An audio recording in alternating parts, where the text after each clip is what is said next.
America is sitting on a 38 trillion time bomb. The mother of all bubbles is here. The biggest debt pile in human history. Most people think that's the end of the story, the moment everything falls apart. But what if that debt, the very thing that should destroy the system, is actually the core of its power? Today I want to show you something that I think is completely misunderstood, because behind that number, 38 trillion, there's quite a shift happening. One that could redefine the entire global financial order. When you grow up in Europe, you're told that debt is dangerous. Save money, avoid leverage, live within your means. But America, totally out of control. It built an empire out of debt. Here's a paradox. The country with the biggest debt is also the one that prints the world's money.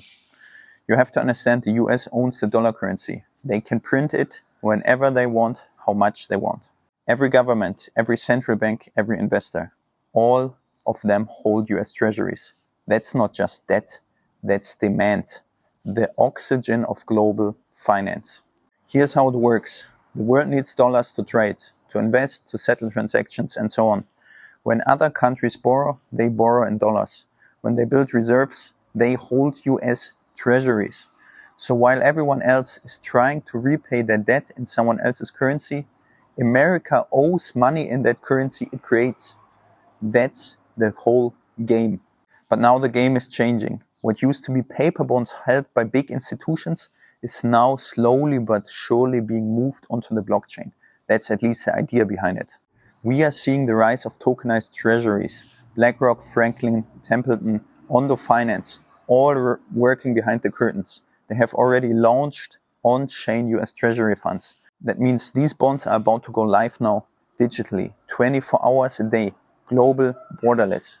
So imagine this. Anyone with a phone, Nairobi, Berlin, Sao Paulo, can buy and own now a $10 slice of the debt, the US government debt, and earn yield from it on their phone. Easily accessible in the world's currency, the dollar. Insane, but about to be reality. That's a moment when America stops borrowing just from Wall Street, but instead starts borrowing from the entire global planet. And they are working on it at the moment. Behind the scenes, the business becomes faster, cheaper. Institutions this way make more money. I just heard Larry Fink, the CEO of the world's biggest asset manager, BlackRock, talk about how this is not enough discussed and underestimated in general in the financial system. Tokenization and tokenization of US Treasuries. The biggest and most powerful asset manager of the world, the boss, is saying that publicly. Insane. So this is where it gets interesting. If debt can be digitized, exported and owned by billions, the cost of borrowing goes down. The dollar gets even stronger. What used to be a fiscal burden becomes now a financial export hit. America's weakness becomes its structure. Debt itself becomes the product. Not cars, not product. Debt becomes the product. In 1944, world leaders met in Bretton Woods, and the dollar was pegged to gold, as you know. Then the system collapsed in the 1970s, but the dollar survived, backed by not gold anymore, but by trust and network effects only. Now we are seeing the digital sequel again in front of our eyes. The new architecture of the financial global order could look and be built like this as the following. Layer 1, tokenized treasuries as global collateral. Layer 2, dollar stablecoins as digital payment rails. We see that already now with US Tether and USDC, USD Circle roll out and dominance in the world. And layer 3, a mix of gold and Bitcoin as strategic reserve assets. Connect these three dots and points. This becomes together the new digital Bretton Woods 2.0. The dollar doesn't just dominate, it now codes the world's money. So for the US, this isn't just optional, it's survival, it's inevitable. Interest payments are already more than $1 trillion per year. Tendency rising.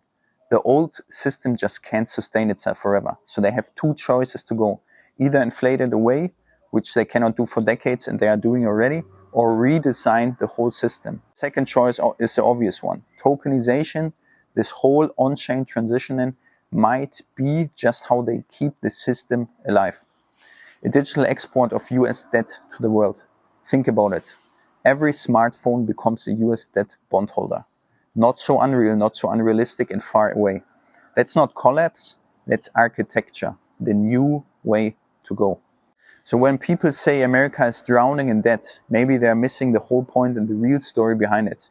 Maybe this is the evolution of a new system itself, a digital Bretton Woods where debt, data and code merge into one final structure. Debt that turns into demand, weakness turns into strength. The 38 trillion time bomb might be just the backbone of the next financial empire. Crazy or genius? You decide. If this made sense to you, subscribe. My next video dives into the data behind this, how global liquidity, debt and digital assets are merging all into this right now. And if you want the written breakdown, check Substack below, it's free. See you in the next one.